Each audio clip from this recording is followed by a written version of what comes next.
qu'il y a de bien avec l'astrologie, c'est que justement, elle ne nous met pas toutes dans la même case. Ouais.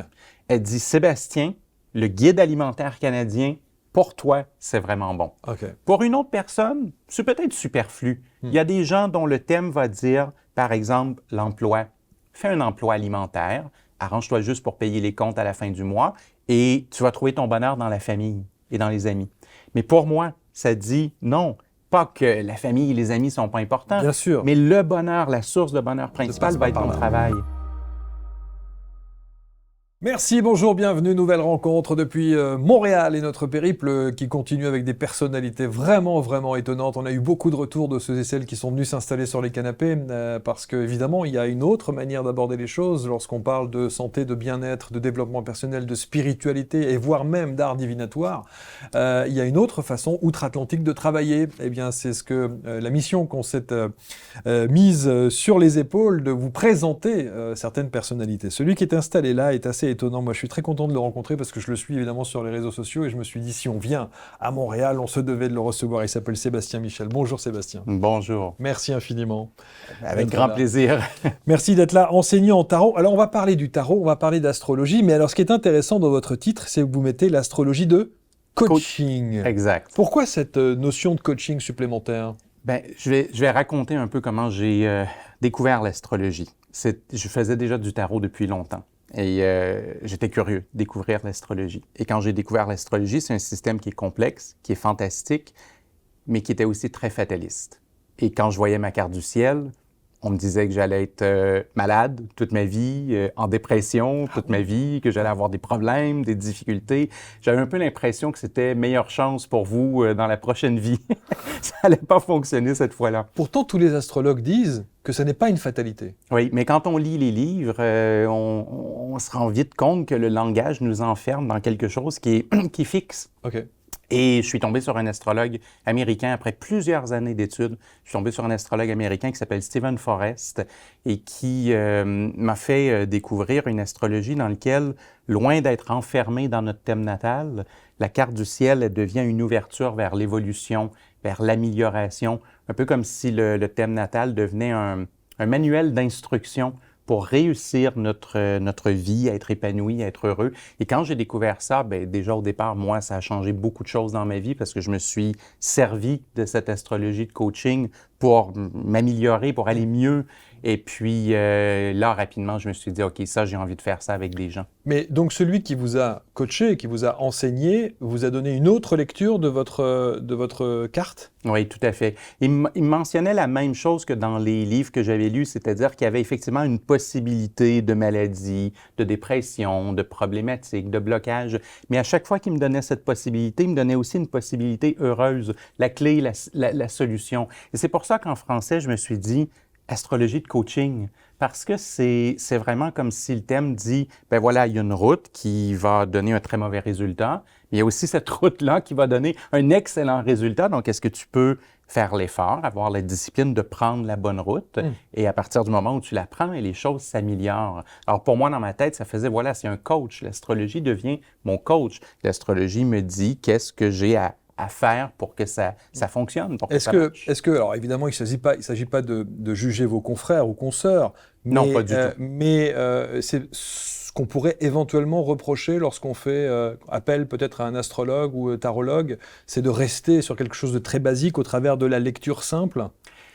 De ne pas offrir une autre possibilité que la lecture négative. Une alternative. Exactement, parce que ce que ça lance comme message quand on reçoit une lecture négative, il faut savoir que la carte du ciel, elle est déterminée par notre date, notre lieu de naissance et notre heure de naissance. Donc, si je reçois une lecture négative avec aucune alternative, ce que moi je comprends, c'est qu'en fonction de ma date, et ça ne changera jamais parce que ma date de naissance, elle ne va pas changer. Bien sûr. Si je n'ai pas de lecture alternative, ça veut dire que la lecture négative, c'est la seule qui existe et elle va me suivre pour toute ma vie.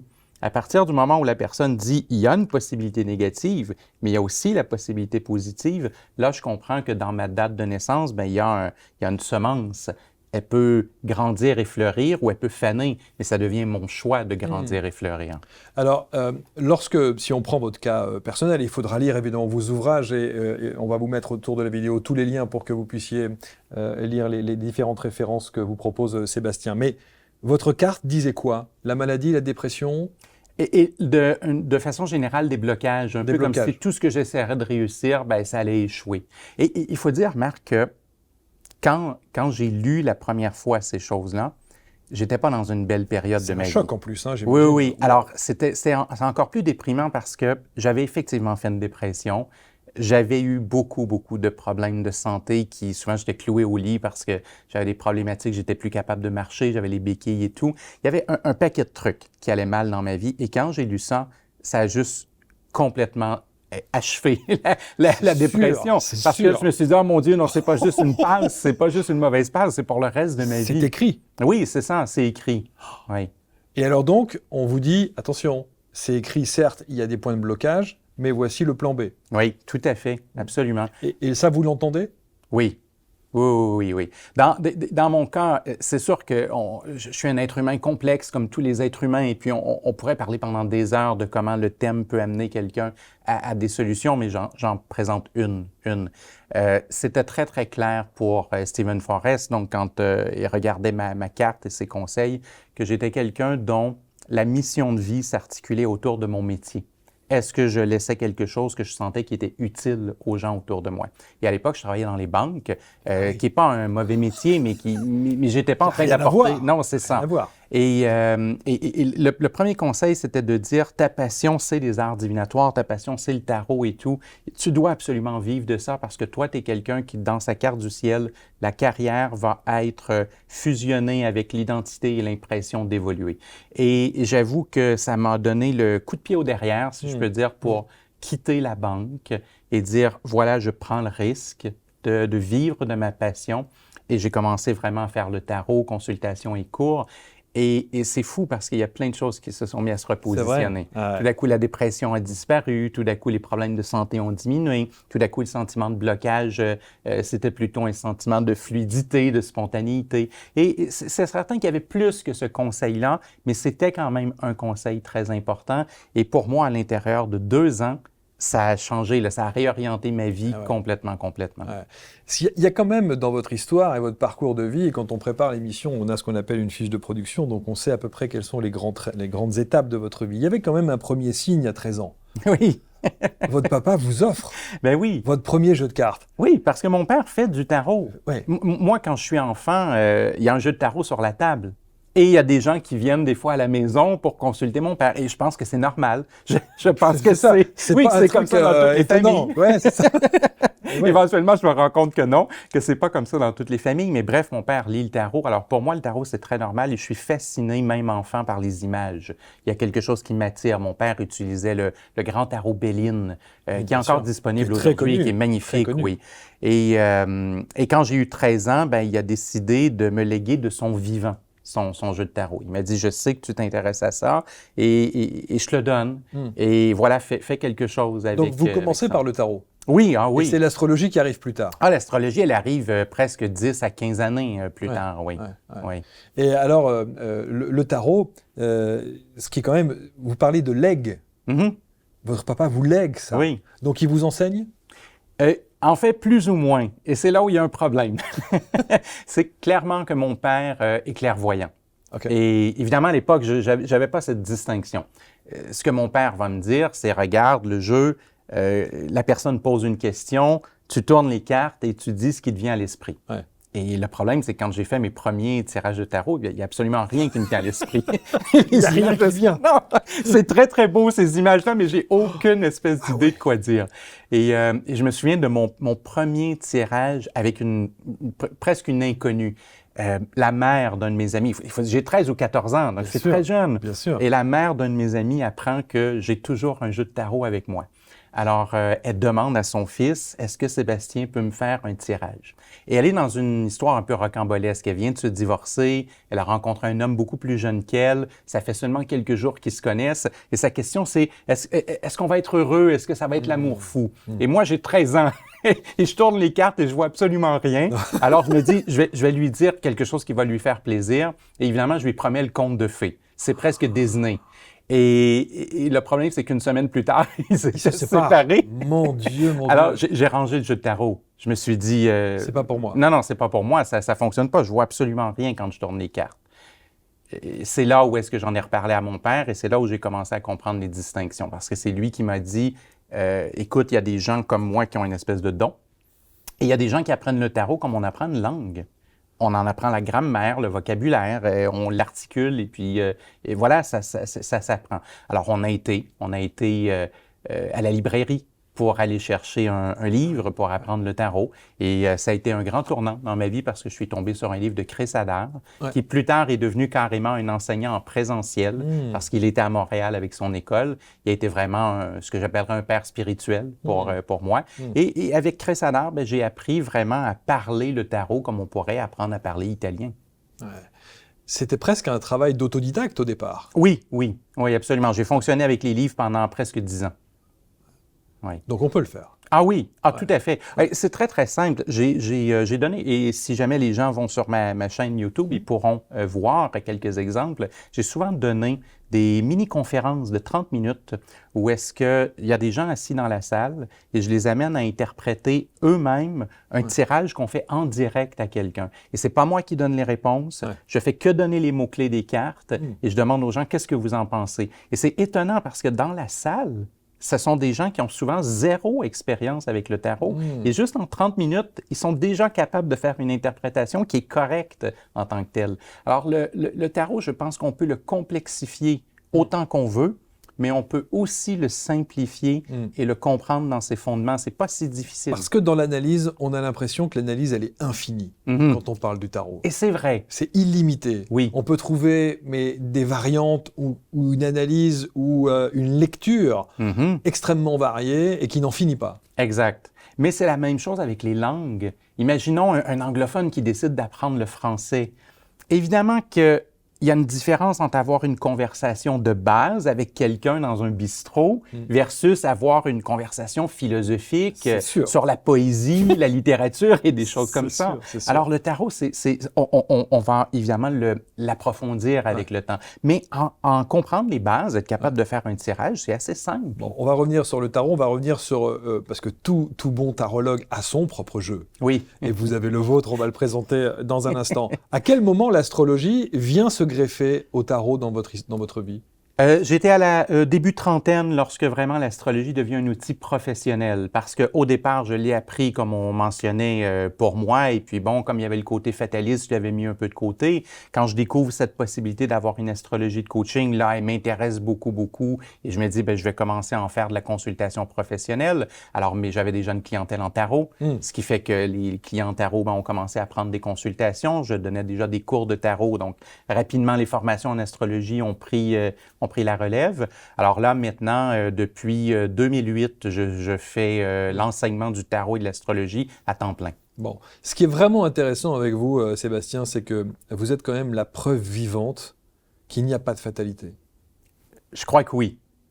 C'est ça qui est extraordinaire. Oui. C'est que parfois, quand on reçoit un thème, quand on reçoit une carte, quand on reçoit une lecture au travers du tarot, on peut être dans un ressenti de panique, où on se dit, mon Dieu, c'est donc écrit, c'est donc une fatalité. Oui.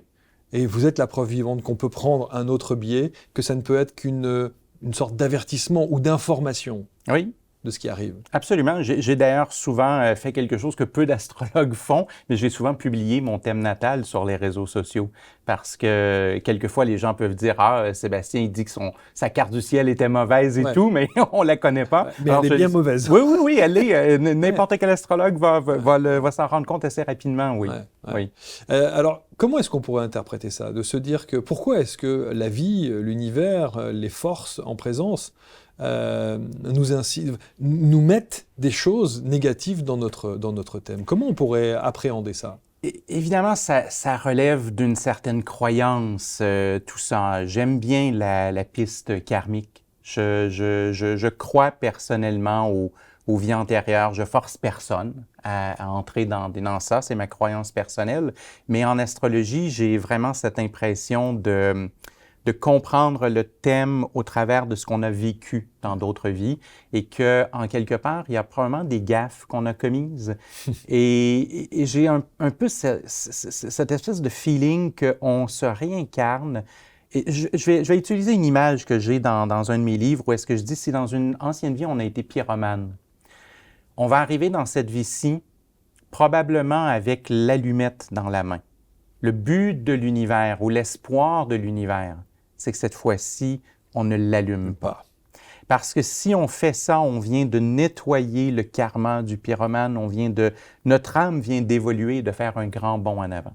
Donc, je crois que dans la carte du ciel, il y a tous les pièges karmiques dans lesquels on est tombé dans d'anciennes vies. Et il y a cette espèce d'espoir, cette fois-ci, qu'on ne va pas tomber dans ces pièges-là, qu'on va prendre une meilleure décision. J'aurais pu imaginer que l'image du pyromane aurait été associée à l'image du pompier.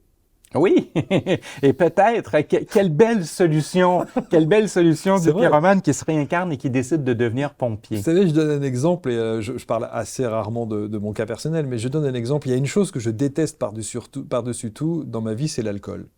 Je n'ai jamais bu une goutte d'alcool de ma vie. Alors souvent, en rigolant, je me dis, qu'est-ce que j'ai dû être un poivreau dans une ancienne vie, à picoler comme un trou, comme on dit évidemment chez nous en France. C'est vrai. Je me suis posé cette question-là souvent. Mais c'est vrai, c'est effectivement possible parce que ça voudrait dire que cette fois-ci, il y a une décision et souvent dans les pièges karmiques, on va avoir cette réaction un peu inconsciente, évidemment, mais de dire j'ai fait cette gaffe dans l'ancienne vie et dans cette vie-ci, ben, je vais fermer la porte complètement parce que je vais être certain de ne pas retomber dans le piège. Est-ce que vous avez le sentiment justement que dans cette vie-là, tout ce qui pourrait être considéré comme des excès, qui pourrait être considéré comme des traumas, qui pourrait être considéré comme quelque chose de tellement dur, tellement virulent, a une résonance d'une vie antérieure qu'on n'a pas nécessairement peut-être soldé? Oui, c'est mon impression et je le dis toujours avec une prudence, dans le sens où ce que je ne voudrais pas, c'est que quelqu'un comprenne qu'il est responsable.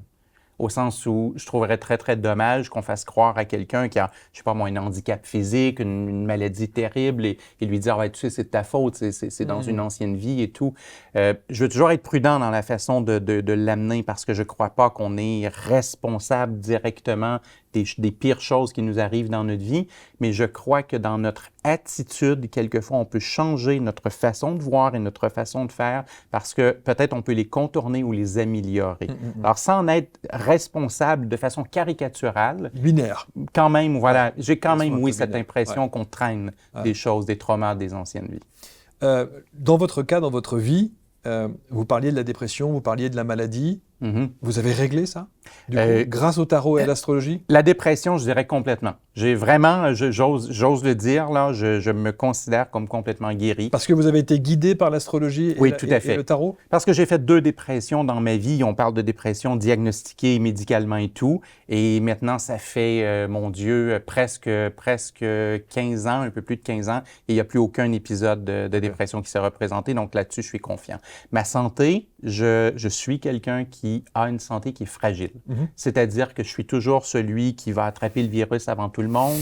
J'ai besoin de plus de repos, j'ai besoin de faire attention à mon alimentation, à mon rythme de vie. J'ai quelqu'un qui a une santé qui est fragile. Mais les vrais problèmes, les problèmes où j'étais au lit, en béquille, avec des crises inflammatoires intenses et aiguës, ça, c'est terminé, là. C'est disparu. Donc, ma santé, elle s'est améliorée de façon drastique. Et alors, comment est-ce que, justement, vous avez réussi à améliorer ça, à prendre le dessus, à changer, à prendre un plan B, une voie B, au travers de l'astrologie et du tarot? Comment vous avez réussi à surmonter ça? Bon, comme on disait tout à l'heure, le fait de faire un métier que j'aime a eu énormément d'impact parce que tout d'un coup, les émotions sont positives, je me sens utile, je suis motivé et je pense que l'impact de l'émotion sur le corps est évidemment très, très fort.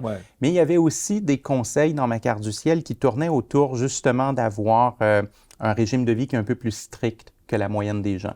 Un peu comme si l'astrologie disait, tu peux être très malade tout le temps ou tu peux être quelqu'un qui est raisonnable et qui se surveille et qui va faire de l'exercice et qui va avoir une alimentation qui va être beaucoup plus équilibrée. Et plus j'ai fait ça et que j'ai ajouté la méditation, par exemple, quotidiennement, plus j'ai commencé à faire ça, plus mon hygiène de vie s'est équilibrée, bien, plus les problématiques de santé aussi sont disparues. Sauf que ça, où c'est marqué dans vos cartes ou dans votre astrologie? Saturne en Vierge en maison 1. OK.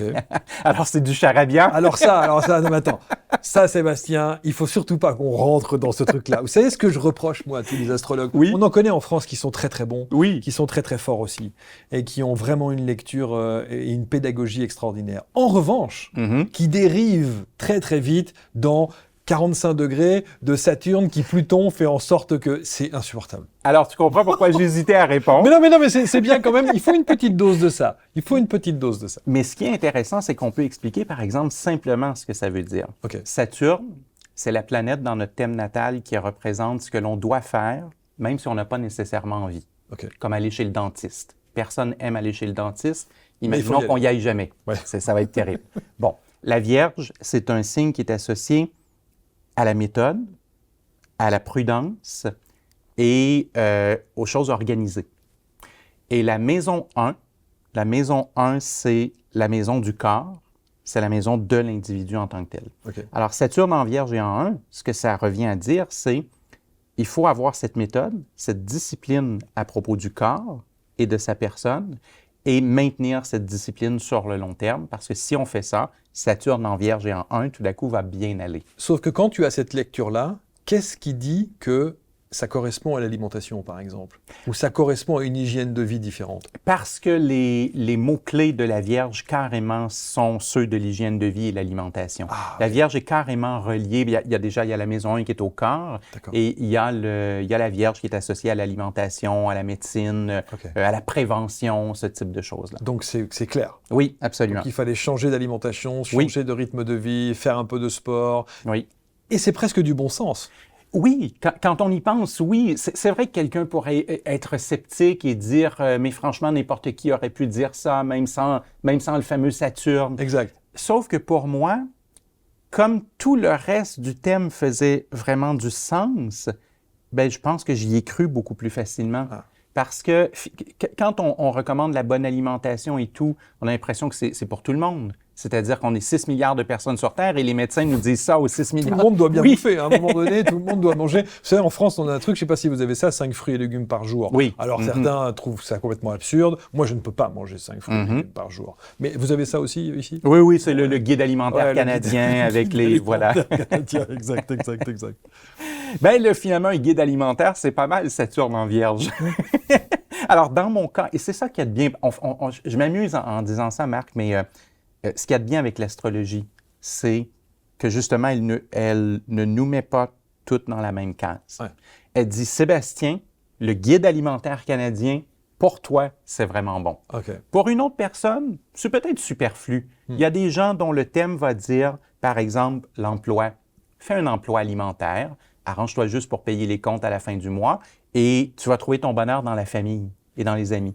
Mais pour moi, ça dit non, pas que la famille et les amis ne sont pas importants, Bien sûr. mais le bonheur, la source de bonheur principale passe va pas être par ton là. travail. Alors, l'astrologie ne met pas tout le monde dans la même case. Elle nous donne un mode d'emploi qui est personnalisé. Plus que le tarot et la lecture du tarot? Pas nécessairement, parce que je fais quand même un tarot de coaching aussi, Ouais. sauf que l'astrologie, elle est globale. C'est comme si elle disait, voilà ta vie en général, si tu orientes ta vie dans cette direction, ça va aller bien. Le tarot, il est ponctuel. Le tarot va nous servir à prendre une bonne décision ici et maintenant. Quand on parle de l'année 2025, et quand on a la chance d'avoir en face de soi quelqu'un, évidemment, qui maîtrise aussi bien l'astrologie et le tarot, s'il y a un signe qui va extraordinairement bien se sentir en 2025, ce serait lequel? Je dirais que je ne pense pas qu'il y ait un signe qui va nécessairement se sentir extraordinairement bien, mais il y a un signe qui va être très, très, très énergisé cette année, et c'est le Bélier. Okay. Dans le sens où il y a beaucoup de changements planétaires qui viennent toucher le Bélier cette année. Et les gens du Bélier, ou On pourrait, évidemment, quand on est en astrologie, je pourrais même aller jusqu'à dire tous les gens qui ont une planète en bélier, voire peut-être même leur ascendant en bélier. Donc, tous les gens qui ont du matériel dans la zone du bélier, c'est certain que cette année, il y a une grande impulsion. Il y a un grand appel à bouger, à démarrer. Ah oui, absolument. Alors, ça peut aller bien, ça peut aller mal. Ça dépend de est-ce que la personne résiste ou est-ce que la personne accepte. Mais si elle accepte, elle a le vent dans les voiles. Waouh, magnifique. Ouais. Et celle qui doit se calmer? Je sais pas, je préfère le dire de cette manière-là plutôt que de dire « Ouh là là, ce signe-là, vous risquez de ne pas avoir la baraka là, et attention, ça va être compliqué. » Le signe qui devrait se calmer. Oui, du signe en face, le signe qui est en face, la balance. Parce que ça veut dire que, comme elle est le signe qui est en face, elle va recevoir les énergies planétaires du bélier, mais elle va les recevoir de manière un peu plus conflictuelle, ce qui amène la personne à devoir un peu plus réfléchir avant de bouger. Autant où est-ce que le bélier, je dis, tu as le vent dans les voiles, avance, vas-y. Autant avec la balance, ce que je vais proposer, c'est de dire toujours dormir une nuit avant de prendre une décision. Oui, voilà, comme ça, c'est bien dit. On est certain. C'est ça le côté pédagogique de Sébastien Michel. C'est ça qui fait aussi la valeur de Sébastien, c'est de se dire... Il faut mettre aussi des nuances. Il faut arrondir les angles aussi, comme on dit. Hein. Chez nous, c'est quand même aussi très important. Cancer ascendant vierge, c'est bien?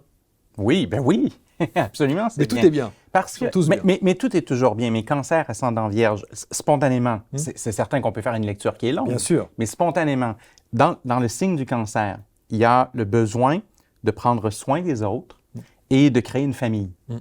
Et l'ascendant vierge, on en parlait tout à l'heure, la vierge a ce côté méthodique, structuré, la technique. Donc, un cancer ascendant vierge, c'est comme si on disait, est-ce que tu peux arriver à prendre soin de toi et des autres, à créer une famille qui est importante et le faire au travers d'une technique, d'une structure, d'un talent qu'on peaufine au fil du temps. Alors, ça serait merveilleux pour un conférencier, par exemple, pour quelqu'un dans le développement personnel, pour quelqu'un qui est thérapeute, parce que finalement, ça veut dire qu'on prend soin des gens et on le fait au travers d'une technique. On va voir, alors, l'astrologie et le tarot, et notamment l'astrologie de coaching, le tarot personnalisé au travers du coffret qui est présent ici, qu'on va présenter dans un instant. La numérologie, c'est pas un domaine que tu avais envie d'aborder et d'associer, parce que là, tu aurais le triptyque, le combo parfait. Oui. Astrologie, numérologie Et en fait, j'ai appris la numérologie avant l'astrologie. Ah, alors, okay. Je donne encore aujourd'hui des formations en numérologie, je pratique la numérologie, mais je dois avouer que l'astrologie a pris plus de place avec le temps. Je pourrais pas nécessairement expliquer pourquoi. C'est pas une décision, c'est pas dans le sens que je mets la numérologie de côté ou quelquefois les hasards de vie, les circonstances ont fait que l'astrologie a pris...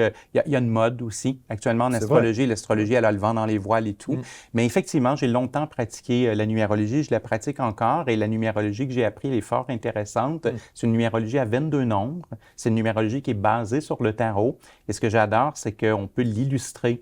Par exemple, je suis né le 11 février. Bien, ça veut dire que le 11, c'est la carte de la force. Alors, je pourrais dire, tiens, mon jour en numérologie, je peux sortir la carte de la force. Et le mois de février, c'est la papesse. Alors, je peux vraiment regarder la carte de la papesse et penser à l'interprétation. Mais ce qu'on voit surtout, c'est les ponts qu'il peut y avoir entre ces trois disciplines-là. Oui. Et tout corrobore. Oui. Et quand on arrive à lire ça intelligemment et qu'on maîtrise ces trois arts, pour le coup, j'ai presque l'impression qu'on pourrait aller jusqu'à dire qu'on ne peut pas se tromper.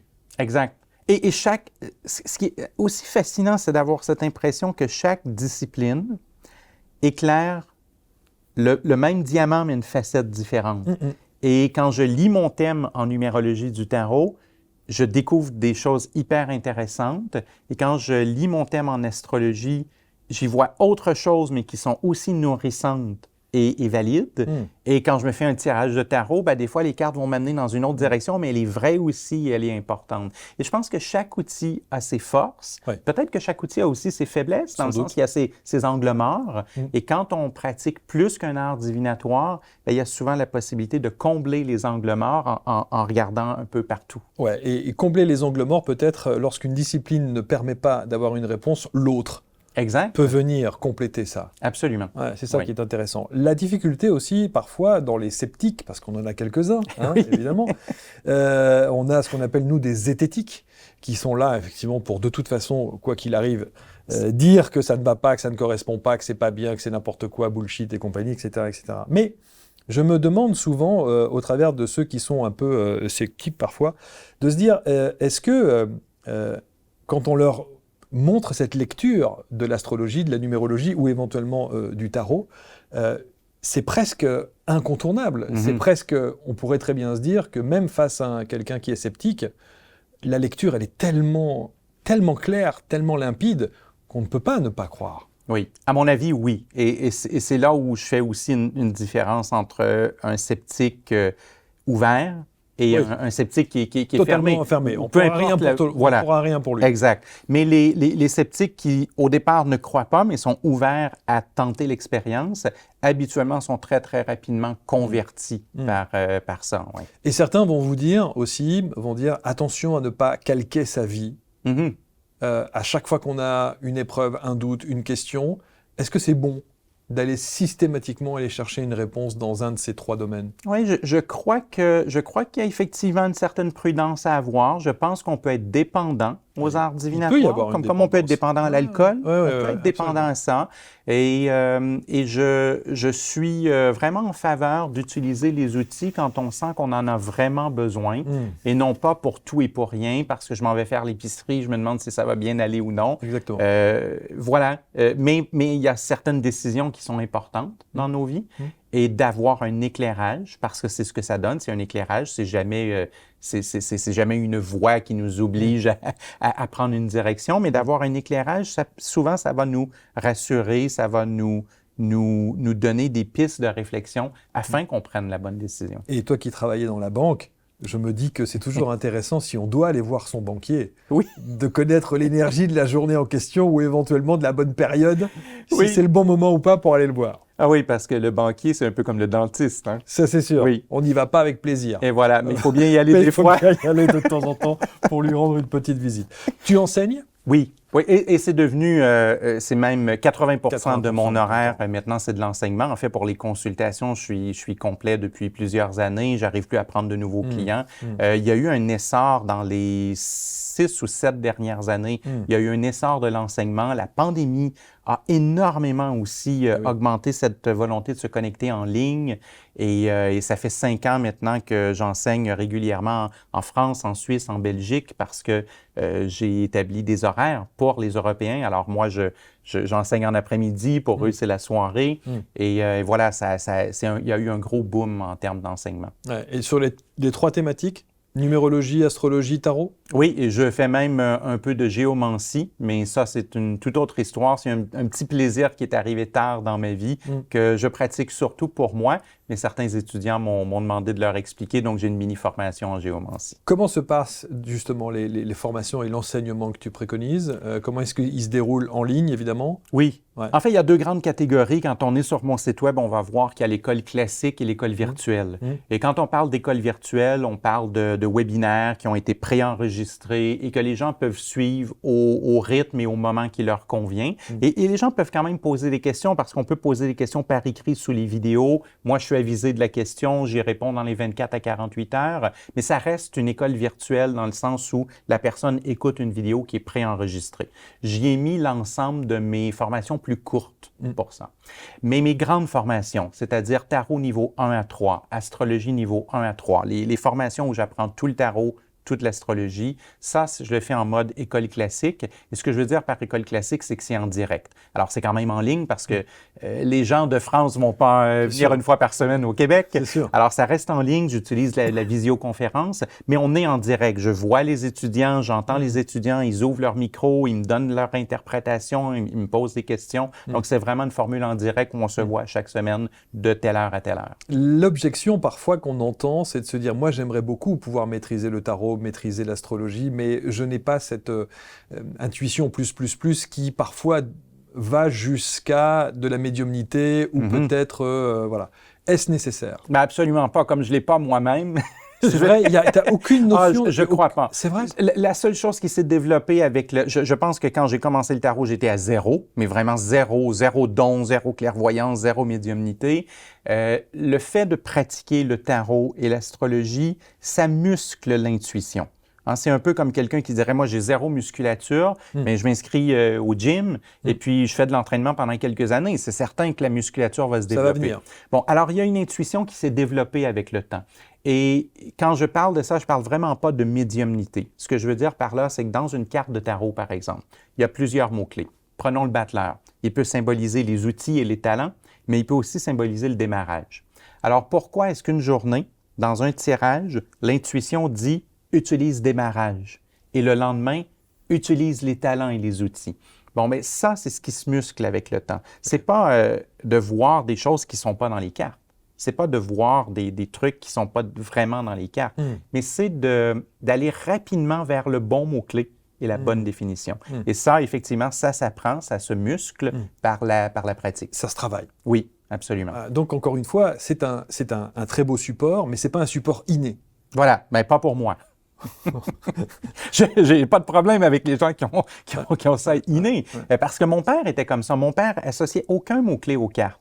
Mon père tournait une carte, il pouvait tourner la même carte le mardi et le mercredi et dire quelque chose, mais de complètement différent et même opposé. Parce que pour lui, c'était un support de voyance. Il aurait pu utiliser une boule de cristal, il aurait pu utiliser n'importe quoi. C'était les cartes de tarot qui suscitaient des images dans sa tête. Mais moi, j'ai pas cette capacité. Alors, et pourtant, beaucoup, et en France, on en entend beaucoup parler, dire ce n'est pas un support divinatoire.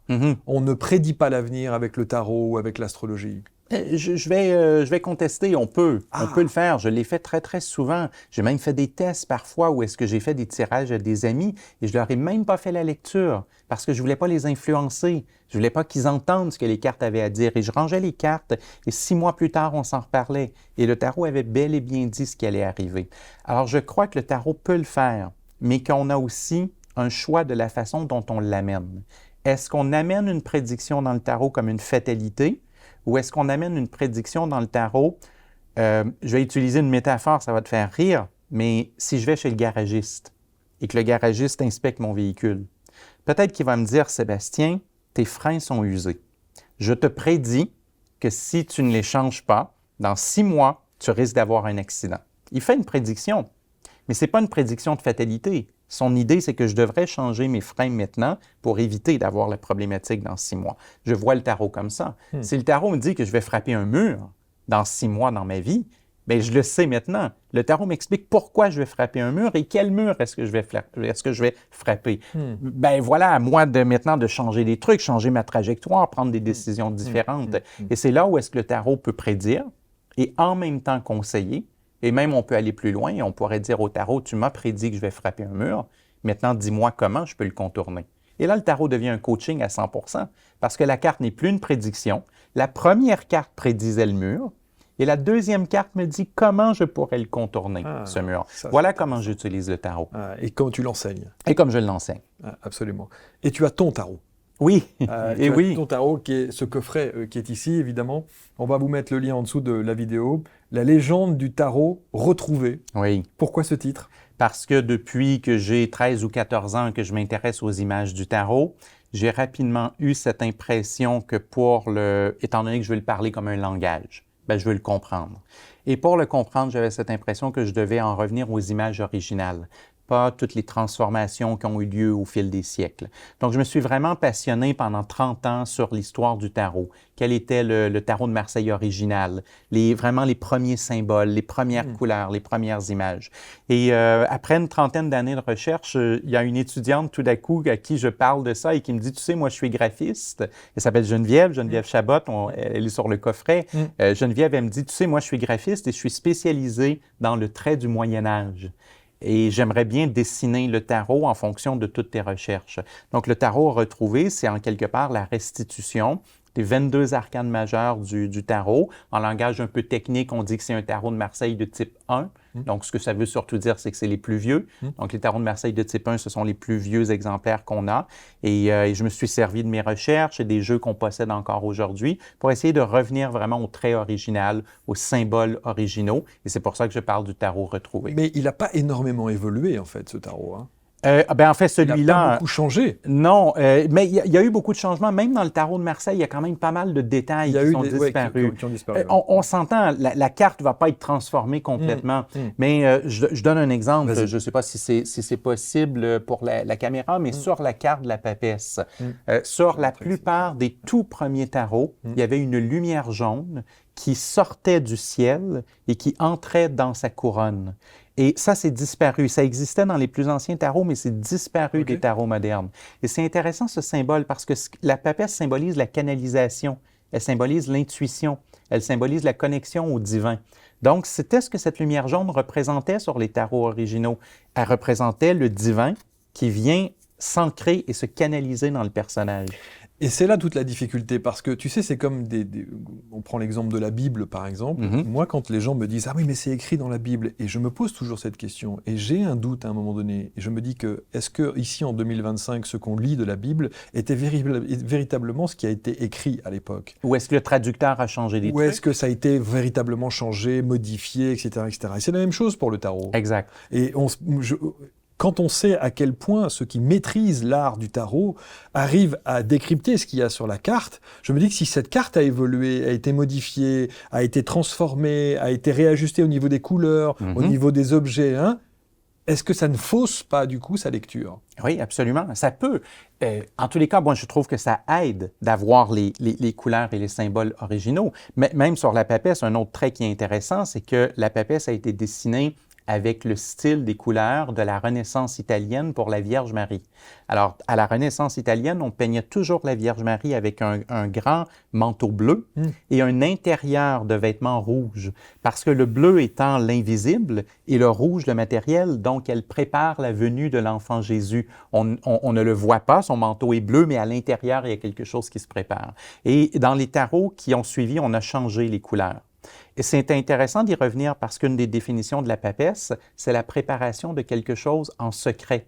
Alors, si on sait que le code vêtements bleus sur rouge veut dire la préparation de quelque chose, ça devient beaucoup plus facile de se souvenir que la papesse symbolise la préparation de quelque chose de secret parce qu'on a pu simplement le mémoriser avec l'intellect. On le voit avec nos yeux, on le comprend avec le cœur. Ça devient un réflexe beaucoup plus spontané.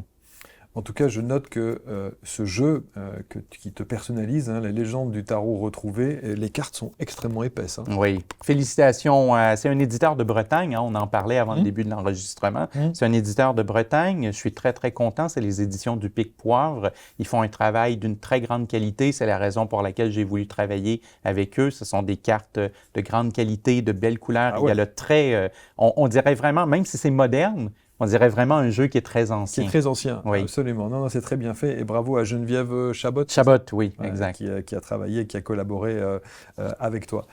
Sur l'enseignement, donc tu enseignes effectivement le tarot. Oui. Tu enseignes l'astrologie. Exact. Tu enseignes la numérologie. Oui. En même temps. Oui, tout à fait. Donc on peut prendre le combo. Oui, absolument. Souvent, les gens vont faire un ou l'autre. C'est-à-dire, beaucoup de gens commencent en numérologie et après vont aller vers le tarot. Et des fois, c'est l'inverse. Et comme la numérologie que j'enseigne, c'est la numérologie du tarot, ben il y a un coulissage là, qui est parfait. Parce que quand on a appris les 22 cartes, on a appris les 22 nombres. Bien sûr. Oui. Sur la manière de poser les questions, j'ai souvent entendu dire que, notamment sur le tarot, il y a une subtilité à poser les questions. Oui. On ne peut pas se dire un matin en se levant, tiens, comment va se dérouler ma journée? Je crois qu'il y a une manière de poser la question qui est très subtile. Il y a deux choses qui vont venir influencer beaucoup. Il y a la structure du tirage qu'on choisit, parce qu'à la limite, on pourrait peut-être demander au tarot comment va se dérouler ma journée aujourd'hui. Mais il va falloir choisir le bon tirage, la bonne structure. Parce que si je n'utilise pas la bonne structure, je serai incapable de lire les cartes. Alors, il y a un tirage qu'on appelle tirage astrologique et qui serait potentiellement adapté à la lecture d'une journée. Mais si je n'utilise pas celui-là, lecture néant. Après, la fameuse question, l'erreur que font la plupart des gens, c'est de demander une espèce de réponse en oui ou en non. du style « est-ce que je vais obtenir cet emploi » ou « est-ce qu'on va se marier ». Et en fait, le tarot fonctionne énormément comme un roman ou une série télé. Dans une série télé, c'est jamais est-ce que l'héroïne va mourir, oui ou non. Ce sont des personnages qui évoluent avec des événements, avec une trame narrative. C'est une histoire qu'on voit devant nous. Et le tarot raconte des histoires. Ce qui fait que plutôt que de demander est-ce que je vais me marier ou non, ce serait vraiment préférable si je disais avec ma conjointe ou avec cette personne que j'aime, comment les choses vont évoluer. Et là, je donne la marge de manœuvre au tarot pour dire comment moi je vais évoluer, comment les sentiments de ma conjointe vont évoluer, quel type d'événement il va arriver. Peut-être on va se marier, mais peut-être que c'est autre chose qui va se passer. Je donne la possibilité au tarot de me révéler l'histoire de mon couple à venir. Et ça, c'est vraiment une meilleure façon de poser une question. Et ça s'apprend. Et ça s'apprend. Et ça s'apprend. Oui. On va mettre sur l'écran également des différents ouvrages que tu proposes. Oui.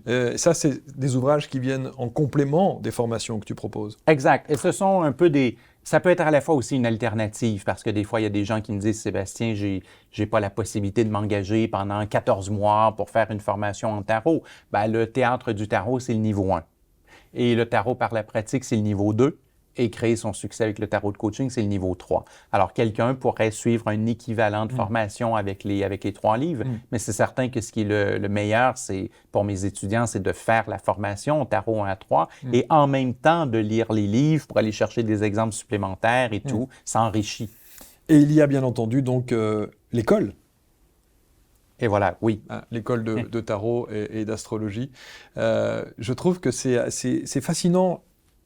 Quand on est un enseignant, c'est tellement important l'aspect pédagogique, de vulgariser un peu le propos pour ne pas tomber dans quelque chose qui est tellement abstrait, qui vient embrouiller, embourber un peu, tu vois, l'information et la surinformation. Oui. C'est déjà difficile quand même au départ de se lâcher et d'être dans ce lâcher-prise pour bien interpréter les choses et bien les analyser, que si on n'a pas un bon pédagogue, ça devient évidemment compliqué. Et tu fais partie des gens qui savent vraiment bien expliquer les choses. Donc bravo. Merci, c'est gentil. Et c'est vrai, je dois avouer que c'est, même si je suis toujours un peu mal à l'aise de parler de mes qualités, mais on me le dit, on me le dit souvent. Important. Je suis capable d'utiliser des métaphores, de simplifier des choses complexes. Ouais, exact. ouais. Et ça aide. Et j'aime ça, je suis content. J'ai beaucoup d'étudiants, j'ai énormément d'étudiants qui travaillent professionnellement avec le tarot et l'astrologie suite à leur formation. Et ça, pour moi, c'est une immense fierté et c'est vraiment un sentiment d'accomplissement personnel et professionnel. Parce que je me dis, si quelqu'un vient faire ma formation et que la personne après peut donner des consultations professionnelles avec des clients, ça veut dire que j'ai fait mon travail. Ça veut dire que j'ai formé correctement la personne. Et ça n'est pas un concurrent. Et voilà. Exact. Pas un concurrent. Quand on a la chance de t'avoir, Sébastien, on peut pas passer à côté de des questions évidemment un peu universelles.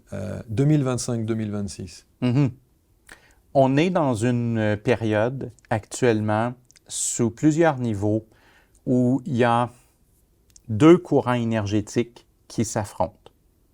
Il y a un courant un peu plus d'une volonté de retour en arrière, et c'est pas nécessairement mauvais. C'est-à-dire que les traditions, et tout est jamais mauvais dans les traditions, elles ne sont pas là pour rien.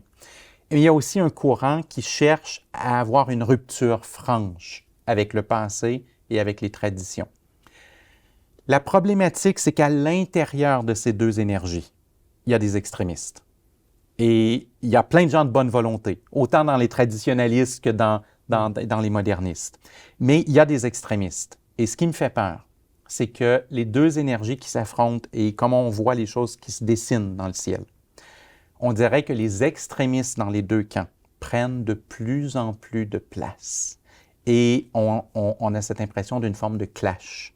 Quelque chose de plus violent. Que vous vivez aussi ici. Hein, et qu'on vit, et que pas je nécessairement pense... qu'en Europe, hein, mais c'est mondial, hein, je crois. Et voilà, je pense que c'est vraiment mondial. De toute façon, les astres ont tendance à influencer la planète en général. On peut faire des analyses pour des pays en particulier. Les États-Unis vivent une période qui est très, très particulière. Permets-moi de faire une allusion technique, mais ils ont ce qu'on appelle un retour de Pluton. Alors, Pluton est revenu au même endroit qu'il était au moment de la naissance des États-Unis. Et ça, c'est particulièrement violent, particulièrement explosif. Mais effectivement, l'ensemble de la planète vit ça. Et mon idée, parce que toujours j'ai une vision de coaching malgré tout, mon idée, c'est que le traditionnaliste doit arriver à travailler main dans la main avec le moderniste. Dans le sens, le traditionnaliste doit comprendre qu'il y a des choses qui doivent changer, qui ne peuvent plus être comme avant. Mais le moderniste doit absolument comprendre qu'on ne peut pas tout jeter des traditions parce que tout n'est pas mauvais. Vous utilisez en Europe l'expression « jeter le bébé avec l'eau du bain ». Bien sûr. Ben voilà, le moderniste doit comprendre qu'on ne peut pas jeter le bébé avec l'eau du bain. Il y a quelque chose de bien dans les traditions. Si on est capable de négocier et d'avoir quelque chose où tout le monde fait un compromis, on va réussir. Et est-ce que les astres, les tarots te disent que ce compromis va se mettre en place? Je crois que les astres et le tarot ne me le disent pas. Je crois que c'est l'humanité qui va choisir. Je crois que ce que les astres et le tarot me disent, c'est la possibilité du clash violent ou la possibilité d'un compromis. Maintenant, mon opinion personnelle, à voir l'actualité, je commence à perdre confiance dans le compromis. Je crois que le clash arrive. Hein. Oui, c'est mon impression. Et chez vous aussi. Hein. Oui. Ici, quand on discute un petit peu avec les gens, à droite à gauche, un chauffeur de taxi ou des réceptionnistes d'hôtel, ils parlent effectivement de cette tension qui existe et qu'on ressent nous aussi en France. Hein. Absolument. On va essayer évidemment de garder le côté très positif des choses, très angélique des choses, au travers de tout ce que tu préconises, au travers de tous tes ouvrages. Il y en a tellement, tu es très productif. Hein. Oui. C'est vrai, j'en ai fait beaucoup. Hein? Oui, tout à fait. Il faut dire que j'ai quand même, j'ai commencé en 2011 à publier des livres, donc ça fait un certain temps. Mais oui, je me suis rendu compte que quand j'ai commencé à traduire les cours en livres, finalement, 1 volume, 2 volumes, 3 volumes, et ça va vite, oui. Qu'est-ce qui te manque dans ta vie aujourd'hui? Je veux compléter le tarot retrouvé. Mon principal objectif actuellement, c'est de compléter ce que j'appellerais l'œuvre du tarot retrouvé. Avec Pic Poivre, on a sorti le jeu. Mais j'ai l'intention de publier un livre qui va expliquer la totalité des recherches des 30 années qui ont mené à ces cartes-là. Et ça risque d'être un livre assez épais. Assez épais. Voilà. Alors, ça, c'est mon objectif principal. Mais sur un plan personnel, je vais te faire une confidence. Comme ma carte du ciel mentionnait que le travail me rendait heureux, je me suis lancé dans le travail à fond. Et je ne le regrette pas. Mais je commence à ressentir depuis quelques années un besoin d'avoir une vie familiale qui est plus épanouissante, une vie personnelle, avec des hobbies, des choses comme ça. Et dans les prochaines années, quand le livre sur le tarot retrouvé va être terminé, j'aimerais viser un équilibre travail-famille un peu plus fort. Est-ce que dans le tarot, dans la numérologie, l'astrologie, il y a une temporalité qui te montre ça? Oui, tout à fait. C'est marqué? 2027 et 2028, entre autres en astrologie, mais aussi en numérologie. 2027-2028 est une période qui est représentée pour moi à la fois comme une forme de... J'utilise le mot consécration, mais là, c'est pas, je veux pas dire que c'est pas des lauriers et tout, là, mais consécration dans le sens, disons, d'atteindre d'un sommet. Et je le vois beaucoup avec le livre sur le tarot retrouvé, parce que c'est 30 ans de recherche qui se terminent autour de ça. Et après, il y a cette espèce de demande des astres d'avoir plus de repos, plus de loisirs et respirer et prendre le temps de respirer les fleurs. Respirer les fleurs. Voilà. Alors, voilà, quelque part 2027-2028. Magnifique. J'étais très, très heureux de te rencontrer, Sébastien. Moi aussi. C'était un vrai plaisir. Je pense que, je ne sais pas si tu as l'occasion de venir régulièrement en France pour faire des conférences, des ateliers, des choses comme ça, non? Pour l'instant, parce que je suis en visioconférence, finalement, tout s'est toujours fait comme ça. Bien sûr. Alors, je suis venu en France une fois l'année dernière. C'était pour un voyage personnel. J'en ai profité pour rencontrer mes étudiants. Mais là, maintenant, ce que j'espère, c'est peut-être une invitation, quelque chose, sait-on jamais. Alors, elle est lancée. Voilà, je lance le message. Elle est lancée et je pense qu'elle va être reçue. Je travaille depuis tellement d'années avec les Européens que j'aimerais bien le faire en présentiel. Je pense que nous pouvons faire des choses intéressantes et on va en discuter, évidemment. Voilà, il s'appelle Sébastien Michel. Je voudrais vraiment Vraiment, je voulais vous présenter Sébastien, que vous voyez très très souvent au travers des réseaux sociaux, de la chaîne YouTube, bien sûr. On va mettre tous les liens en dessous de cette vidéo pour entrer en contact avec lui et avec son savoir et son enseignement. Mais c'était bien d'avoir aussi cet échange pour qu'on en sache un petit peu plus sur, évidemment, ton parcours de vie, ton histoire, ce qui fait ce que tu es aujourd'hui. Et je te remercie de cette sincérité, de ce talent et de cette pédagogie que tu apportes et évidemment de cet élan positif auquel tu contribues pour justement changer et faire évoluer les choses. Ben, ça m'a fait vraiment plaisir d'être là aujourd'hui, puis merci pour l'invitation. Merci infiniment, Sébastien. On se retrouve très très vite. Vous allez commenter avec bienveillance comme toujours. Vous procurez les ouvrages de Sébastien et puis restez attentif à son actualité que nous allons partager évidemment et faire en sorte qu'il puisse venir en France pour je sais pas, faire des ateliers, des conférences et des choses comme ça. À très bientôt. À bientôt. Merci, commentez et avec bienveillance. On se retrouve pour une prochaine rencontre ici à Montréal. Merci à tous, à très vite.